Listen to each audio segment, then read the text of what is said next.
I'm so excited for this conversation. And I want to start by saying thank you so much, Amina and Andrea, for being here and talking about spiritual health, which is a huge topic, but we all swim in those waters.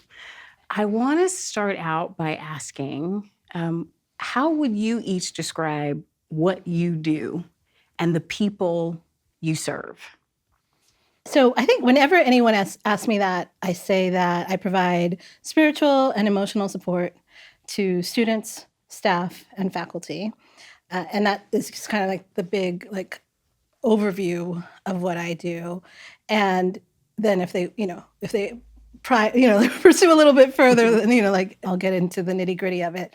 But that's kind of always been my overarching definition, is providing emotional and spiritual support. Same when I was in the hospital setting, except the people changed, right? It was patients, staff, and physicians, right? So yeah. That's great. Amina, what about you? I've been a college chaplain for 12 years now, which is a lot of fun.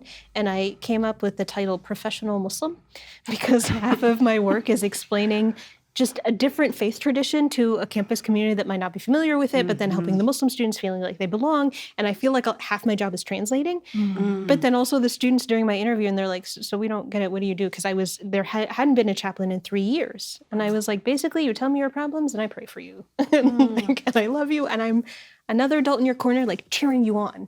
I really appreciate, you already brought up translation, which is something I do want to touch on. But before we get to specifically talking about translation, you each received the spiritual health framework that is put together, and there are these 6 pillars. And I'm just really curious about what resonated for you, for yourselves personally, but then also as someone who provides spiritual care, what resonated about the framework?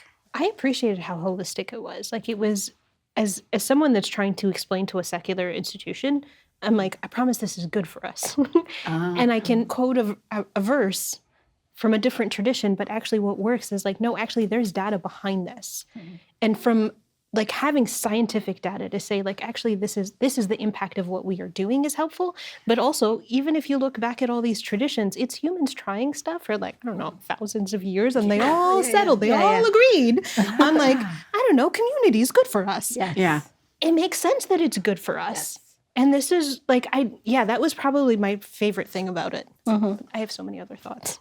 Right, me too. I loved that it could be utilized as an interfaith framework, that it was not specifically Christian per se, right? And so, because so much of the work that I've done, most of my training and most of my career was in the healthcare setting, where you operate as an interfaith chaplain, regardless of what your own faith tradition is.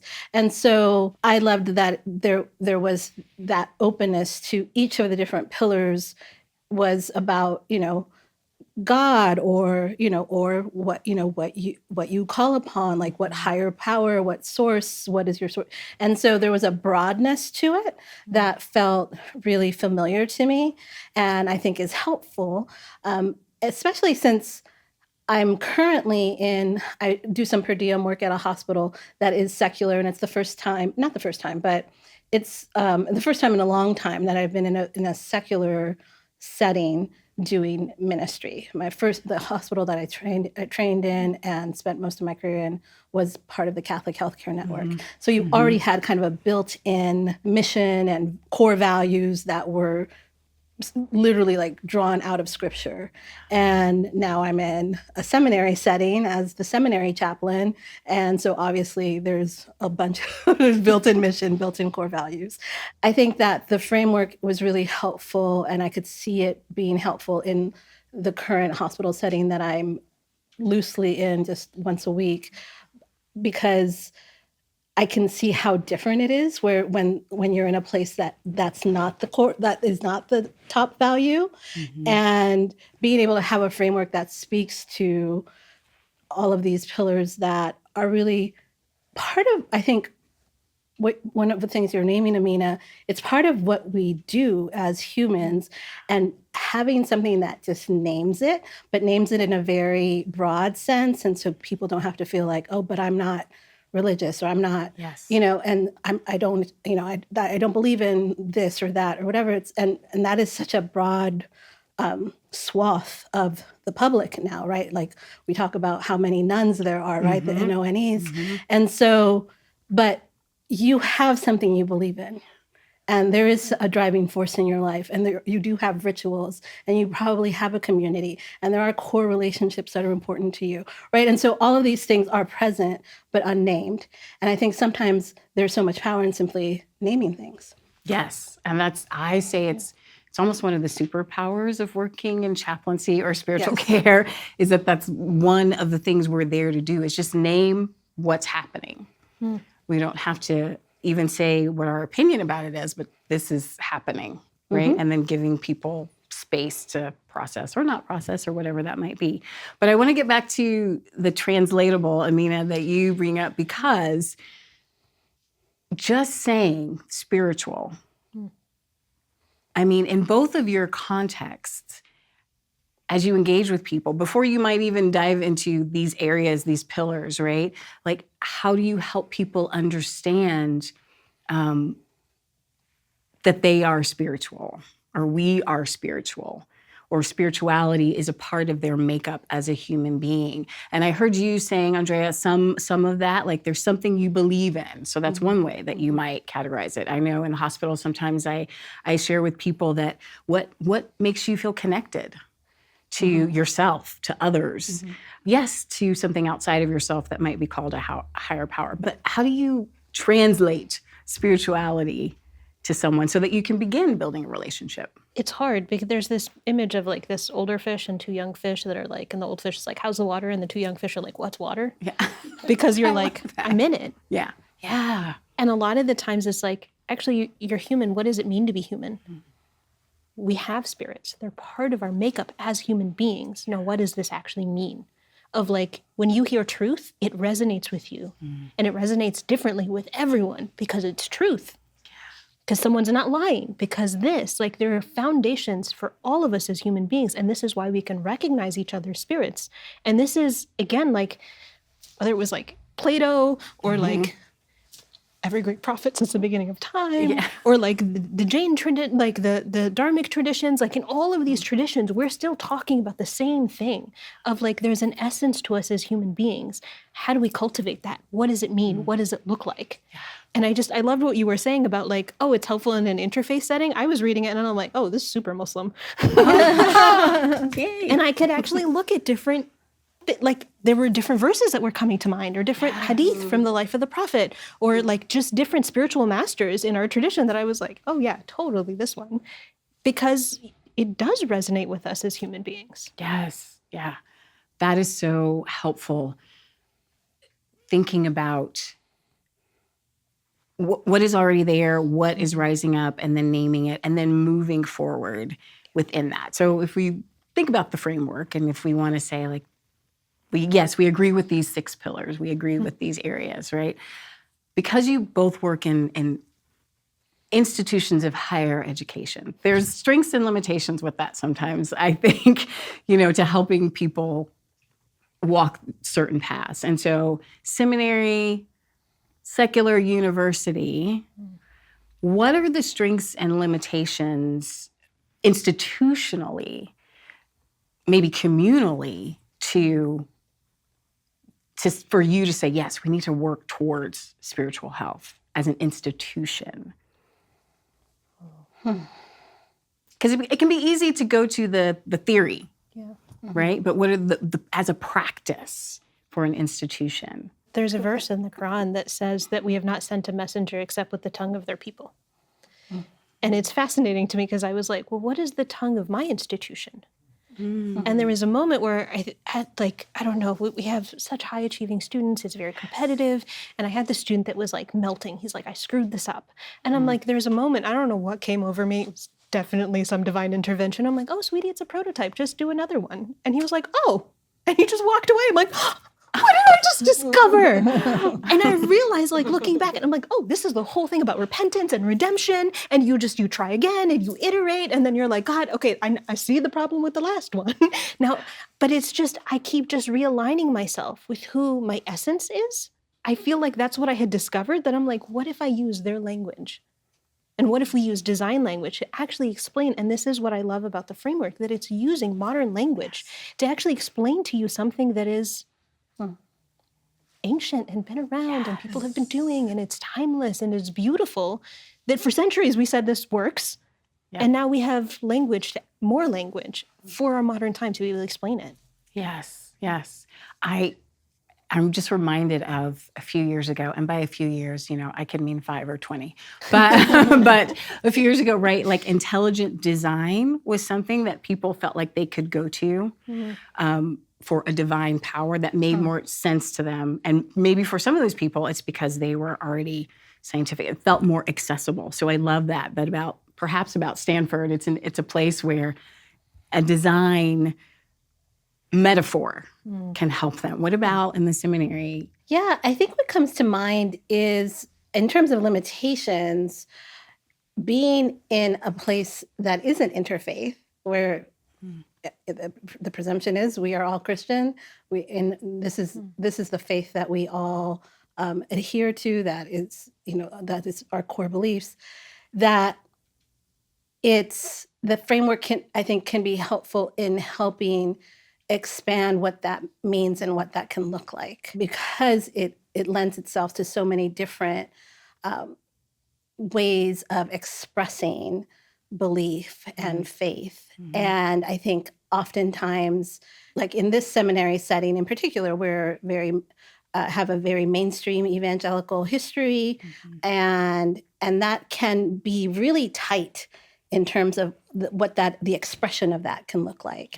And so I think having a framework that allows there to be a little bit of like loosening of that, a little bit more open-handedness for how that plays out. Because as someone who believes that there is a lot of good truth and good practice out there that we can and should, get curious about, that we can and should practice and adopt, it's important to have these hooks to hang it on so that it just doesn't seem like, oh, Chaplain Andrea, she's just like real woo-woo, and like she's into that. And so rather than like push that away, to kind of have it be like, no, this is just, it's one of, it's part of these habits and rituals, or it's this one way of expressing like community that, like, I think especially in Christian circles, and Protestant Christian circles, we've thrown a lot of things out, like baby and bathwater style. And it's about, and I think one of the things that I liked about the framework is that it allows to reincorporate some of that and say, like, you know what, this actually we should have kept all along. Something that's just occurring to me is the language. Each area, the 6 areas of pillars, can be non-dualistic, right? So it's almost a resistance to a binary, and maybe the fact that they are paired, right? It's not just a single. It's not just transcendence, right? It's not just habits, and so I'm really curious about the practices, right? Because practices, I think, also help us resist binaries, because you can theoretically say it's this or this, but then when you get people together, then it's like, oh, wait, this is something bigger than that binary. So the practices in your areas, whether it's at work or maybe in other areas of your life or community life, where this is what brings us together and this is what holds us together, and the pillars, thinking about the spiritual health framework, what do you really want to lean into, or what do you already lean into for communal practices that get at spiritual health? I mean, the first thing that comes up for me when I think about some of the communal expressions of that we practice is like group spiritual direction, for example, right? Like that's one big push that we've had over the course of the last several years, inviting students into an experience of prayer and in a group setting, but with a spiritual direction twist on it that they often are unfamiliar with. It's new to them. They might have some experience with spiritual direction one-on-one, but oftentimes not even that.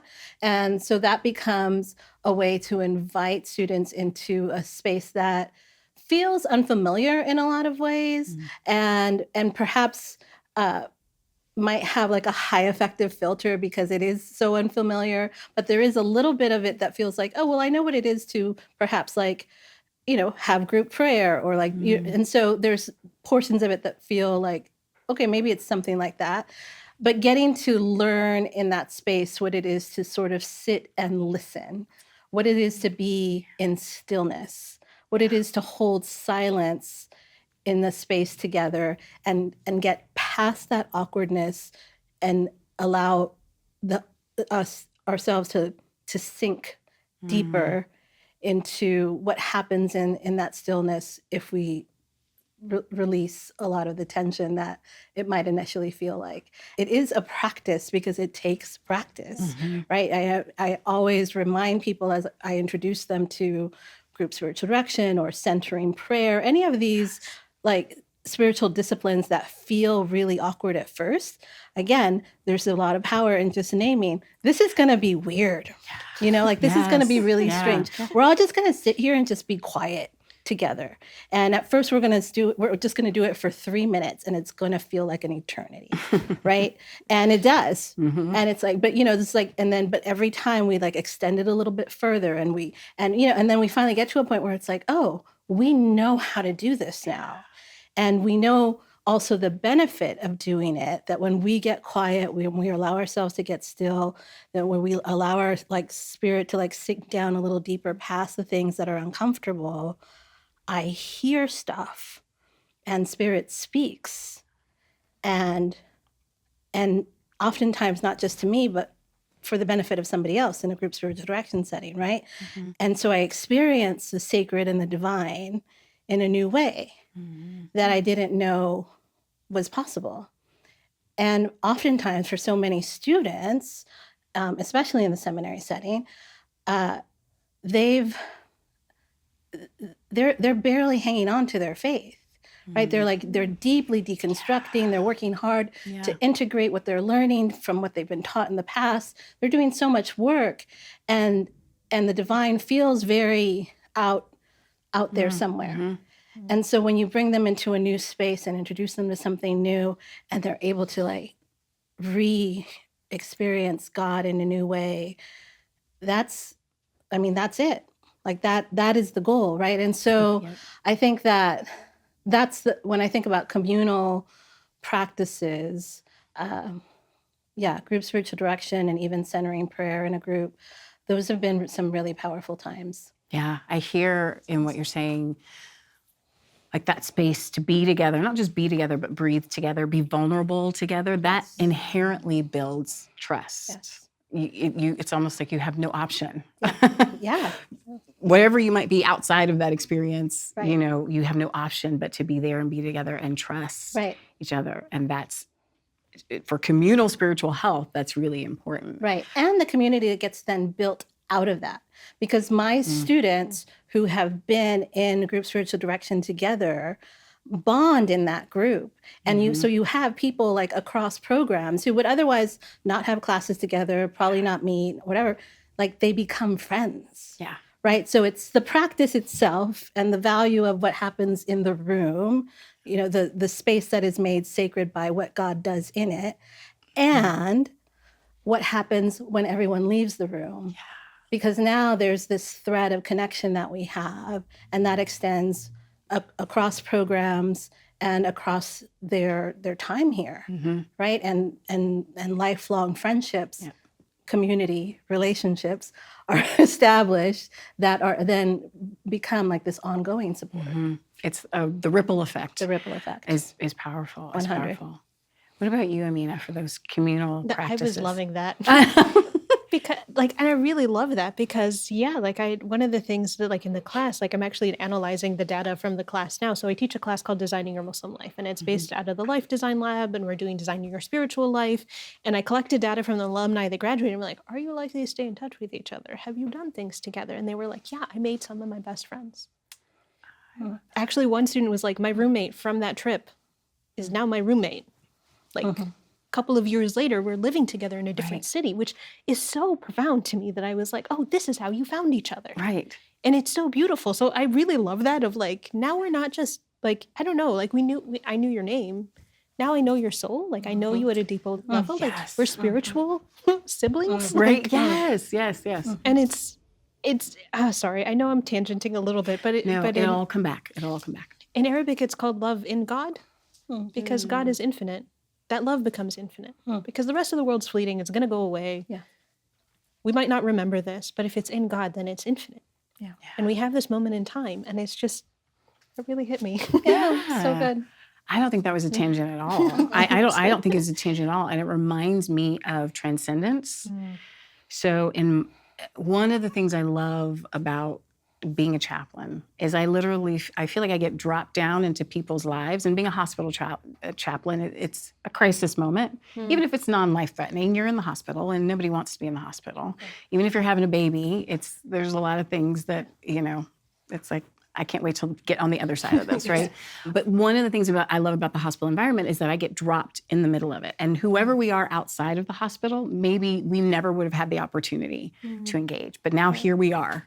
Yeah. And it becomes very intimate very quickly. And to me, there's a transcendence in that because it transcends like, who are you? What's your label? What kind of church do you go to? Do you go to church? It's just Jaclyn and Amina, Andrea, and here we are together. And so when you think about transcendence, because that can be a big scary word, but when you think about transcendence, are there particular ways in your own lives that you nurture your capacity to embrace transcendence? And then in the work that you do in your chaplain context, spiritual care context, that you like to tease out those moments of transcendence. Like the story you just said, it's like, it's happening. It did it, right? It's like this, in hindsight, this like, the thing happened.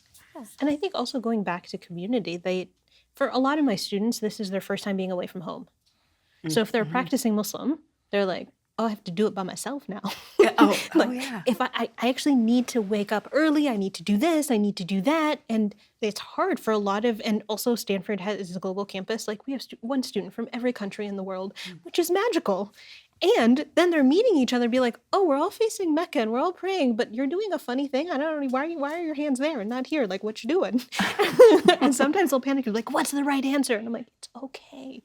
Like, we watched the prophet pray for 23 years. It's fine. Sometimes he was here, sometimes he was there. It's fine. Like, we're all still doing the same thing. But for them, it's the first time that they're experiencing someone that's practicing slightly differently. They're reflecting on their own practice. They're trying to figure out, what am I supposed to be doing? And I really, like, I've been there 5 years now. And when I first started, it was just out of COVID. And I would teach the weekly Quran circle. And then I was like, so what do you guys think? And I'm like trying to get them to discuss. And once, like, essentially the response I got is like, yes, we downloaded the information that is Islam that you gave us. And I was like, that did not go well. And then like now having students engage and they're like, but I had this happen in my life and I had that happen in my life. And actually just watching them talk to each other, that I was like, okay, now we've gotten to community. Now our prayers are different. Now our community is different. Now we're genuinely facing God together. Not just, okay, I guess I'm facing God and you're facing God and we're standing next to each other. Be like, no, actually we're doing this together now. And it feels different. You see them cheering each other on. Again, it's a very competitive space. So it's like, who's a better Muslim? And I was like, that's not a thing, guys. Like, I want us to all make it. Right. Yes. Imagine that. We're all in this together. Yes. Yeah. Well, and that's such an interesting, because you said you had students from all over the world. So I would have immediately gone to, oh, that's like an American or at least like Western thing, like the competitive nature. So, confessing my filter, right? A little bit of, but that gets to something I'm also really curious about, which is the narrative piece, identity and narrative. And I heard actually an exercise that a professor that Hak Jun Lee gives to students is about formative narrative. That we all have been formed by narratives, but we often don't excavate those narratives, right? Do you find yourselves providing spiritual care or exploring spiritual health, needing to excavate the formative narratives of those that you're with? And how do you help? Because I find that it can be such a scary thing to do. So how do we help people investigate that formative narrative, not just the narrative of I was born at this place and but the formative narrative piece? I think that's core to chaplaincy work. I think especially in a seminary setting, although it comes up in crisis settings to some degree, but there's so much work that students are doing where they're beginning to, whether it's recognizing that they believe differently than other students, that there's like their first time being exposed to a lot of different ways of believing, but then it's also ways of practicing that they're being introduced to, and then their own particular image of God is both being expanded and challenged. And so much of that comes up in any given, appointment with a student where they're working through what their image of God is and how that was embedded, like how that chip was, implanted, and how they're starting to deprogram that, and what does that mean to let go of that, or to go in and really investigate that. So I think from the chaplaincy perspective, it requires a ton of curiosity, of asking the questions that help them arrive at, oh, this is where that came from, or this is where I learned that, or this is why this feels so visceral, like I'm having a defensive response to this, to letting go of this, or even considering that this might not be the absolute truth that I thought that it was, right? And so I think that is part and parcel probably of every appointment that I have, for the most part, is that there's an element of that always, that's being challenged, and they're starting to sort of just pull on that thread and realizing that, like, oh, if I do that, like this unravels everything. And if that happens, how threatened am I? Why does that feel like a threat? And it's part of the learning process. And I think so naming that in those spaces is really important, to be able to say, like, that makes sense, right? That's one of my favorite, like that is one of my go-to sentences when somebody is experiencing whatever it is in response to, what's happening, is like, that makes sense.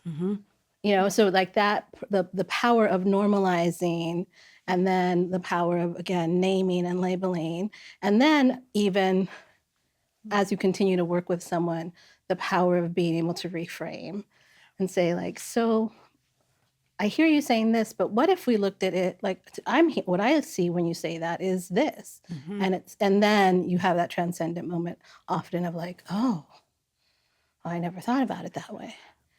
Right. And I wasn't just struck down by even having this conversation and having that thought, right? Right. So that God image hopefully expanded, whatever that means for them. And it's you saying that that's a part of almost every appointment that you have as a student makes me want to say, like, we should publicize, not the names, but just like, hey, if anybody's wondering, you're not the only one. Right. Like, that's a powerful message, a part of our narrative in and of itself. This is a part of being spiritually healthy. Yeah. What about you, Amina? Yeah, absolutely. If you're not growing, you're not, like, it takes a level of discomfort and a level of humility to actually be able to learn and grow, and to actually look back and be like, oh, that was some spiritual abuse. Like, ugh. Like, it's hard to recognize that, but to also recognize the narratives in your own head. Like, I take students on pilgrimage, and there was this one student, she's like, oh, I miss this. And she like started crying. And I was like, sweetie, you think God put you on a plane, brought you all the way here, be like, technicality. Like, why do you think that of God? And she was like, oh. And I'm like, yeah, I don't think God's petty that way. And she just had to sit with it. She's like, okay, so what do I do? And I'm like, yeah, we're going to go feed someone. We're going to go help someone else out. And that's it. Like, there's built into the tradition is this idea that you will make mistakes. You will grow from it. You will be challenged by other people. And like, going back to the story of our creation, of like story of Adam and Eve, like, they were human. What were they doing? Like, how do we go back to that story? And the Muslim American community is the most ethnically diverse religious group in the country. Our potlucks, amazing. Everything else, hard. Yeah. But then how do you then celebrate that? So then, and you use it to bring people together. Like, sharing food is a big part of all of our traditions. So that was one of the hadith that came up when it was talking about relationships and community. When Prophet Muhammad first arrives in Medina and he's building this community, he tells them, spread peace, feed food, not feed the poor, feed food, just to everybody. Fulfill your family bonds, pray at night when people are sleeping, and you'll enter paradise with ease. Like, this is the recipe, how to build community. That I was like, guys, we're super eating together. So now our Ramadan, every week in Ramadan is celebrating a different continent, where I'm like, yeah, we're so going to eat good food from different people around the world. We're celebrating their culture. You don't need to feel your culture is not threatened. It is celebrated. Now, how do we build on that? One of my teachers talks about this. He says that Islam is like religiosity or God or the spirituality is like clear water. It takes the color of the rocks underneath. It's supposed to look different in Egypt than it does in Pakistan, than it does in America, than it does. Like, we all still know what clean water is, but then you can look at the beautiful different color rocks underneath, and you can celebrate those colors because they're also God-given. But still, we know what water is. And how do we come together in all of that, go back to our forefathers, Adam and Eve, and be like, yeah, we're all related to each other. Like, that, yes, we can connect. We can connect. It's reminding me of a misconception that I sometimes run into, is that to be spiritually healthy is to be spiritually confident. And being spiritually confident means a very narrow view. And I believe in that view, and I stand by that view, and that's the only view that I will accept. Like, that's being spiritually healthy. And so sometimes I get the opportunity to share with people that actually working in pluralistic context as a chaplain has actually made me, I think, a more expansive Christian. It has not threatened my Christianity to accompany and be with and build a relationship, true relationship with others. So I don't want to shy away from the fact that the group of us, 3 sitting right here, we are all females. And so there might be people who have, that might have ideas about, like, what are you doing working in spirituality? We're females of color. And so there might be people who say, what do you do? I don't know how to feel about you. So when I think about identity and narrative, and that we are working in spaces where people might have thoughts, feelings, perceptions about our identity, our narratives, or certain ways of telling our narratives, for our own spiritual health, what helps, knowing that we just do that on a daily basis, what helps the both of you in your own spiritual practices, your own spiritual life, to know that's a part of this work that we do, and yet still keep showing up to do the work? Yeah, I think we stand on the shoulders of giants. That's how we're here. So there's there's some overlap with Christianity, and there's some difference, but we also believe in the virgin birth. And Mary, or Miriam, depending on how you're pronouncing her name, there's a chapter in the Quran that is named after her. And when she's first going through labor, that she's like, oh, like, what am I supposed to, like, she's scared. And she's carrying baby Jesus, walking through the city, and they immediately start slut-shaming her. And it just, and in the Islamic narrative, he actually speaks and defends his mom. So some of the first words he says, still as a baby, is, I have my mother's back. I was sent by God and I have my mother's back. Like, it's so profound to me that anytime I'm teaching about like what it means to be a male ally, he had his mom's back. What does it mean to actually be standing in her shoes of like, she was far more righteous than me and she was slut shamed. And if she stood her ground and didn't back down, knowing that she was sent by God to be here, this is going to be hard, but I'm going to try to stand here for as long as I can because I want to meet her in heaven and I want to be like, okay, that was rough. Can we talk about that? I was like, that was hard. Yes. But also, like, we had these gifts from it and this happened. And like, I want to deserve that conversation. So then I'm like, okay, this is hard. I'm going to sit here and do it. Yeah. And it's interesting because when you're a minority faith, sometimes it's like outside perspectives and sometimes it's inside perspectives. And it's like perspectives from all over the world where culturally, like, what is the role of women and what do they do? And like, and it's actually really interesting to me enough. People are like, but Islam oppresses women. And I'm like, dude, they sent me. Like, no, no. But also for the students, like depending on what they've heard or what they didn't hear, they come from cultures where women are very empowered. Some of them not so much. So like it just kind of depends on what your background is. And it's, hey, actually we have these women in our tradition. They did fabulous, awesome things. I'm doing my best. Sorry, I know I'm going on to... No, please. But one of the things that I remembered after Roe v. Wade was overturned, there was a huge debate in our community, and it mostly ended up like... And I think this was actually, this last election had the biggest gender divide than any other election, where men tended to go more conservative and women tended to go more liberal, and they're having this huge argument about abortion. And I needed to like set everybody down, and I was like, okay, we're going to talk about the left, right, and the really uncomfortable in between. And we're going to sit here and we're going to have a conversation with each other. Because from an Islamic perspective, we do have a different view on this. And we're not going to insult each other. Like, we're actually just going to talk about it. Of what does it mean for a mom? We don't know a force more powerful in this world than a mother's love. We're not going to make assumptions about these women. We're going to sit down and we're going to talk about it. Now, where are we going? How do you humanize the people that are making these decisions? How do you humanize yourself? How do you humanize? And there's, again, the faith has very clear lines of like, this is permissible, this is not. And we will talk about them. And you cannot forget your own humanity, and you cannot forget the humanity of the person that's making this decision, whether you agree with it or not. Absolutely. That is communal, that's healthy as a community, right? And that is something that the world desperately has always needed, but in the current moment needs very much. That here's our foundational. This is what we're not going to veer from. And it doesn't mean that we become this strange, murky, okay, we all agree, but not really. But this is our foundation.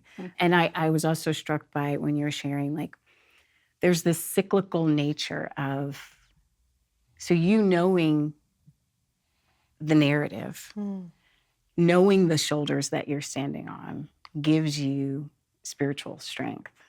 Absolutely. Which again is another reason to excavate. Sometimes our own stories too, but definitely the stories of others, right? Because you sharing that, I'm sure that there would be people who were like, what? I had no idea, right? And again, what are the things that we can come to and lock hands on, right? What are you thinking, Andrea? Really, the first thing that came to mind in terms of my own practice of,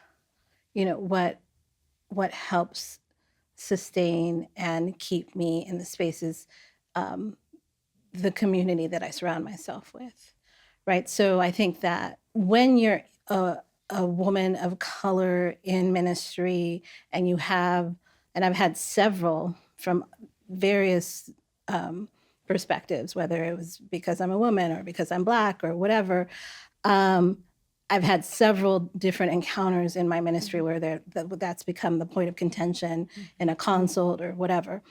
And there's a degree to which you lack agency in that moment, right? There's not much, you're there in your formal role doing the thing that you feel called to, and so you kind of push through it, right?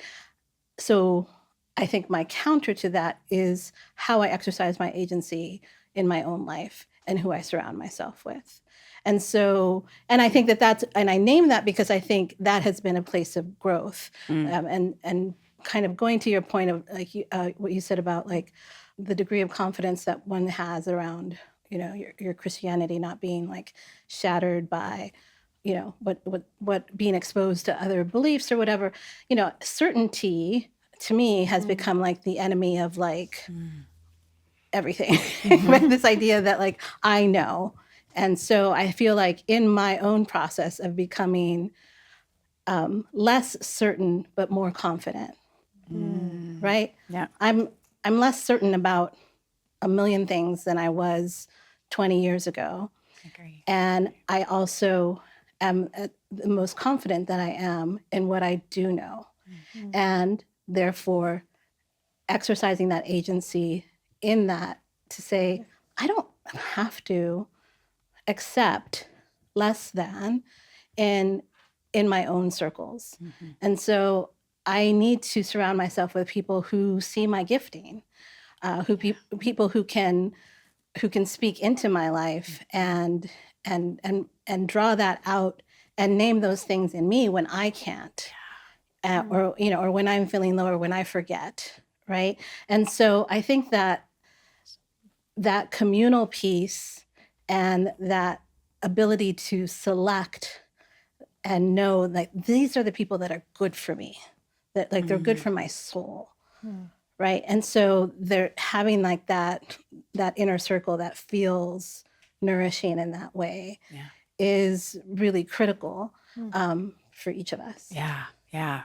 Thank you both for sharing that. But I think we've talked a lot about the communal aspect and communal spiritual health. And I think that there's a both and with that of open arms and yet also setting boundaries and healthy boundaries. And so thank you so much for engaging in all the ways that we've discussed. And I just want to say thank you so much. I'm going to go ahead and name and say both of you are spiritually healthy. And so you're able to give from that place. That is really key.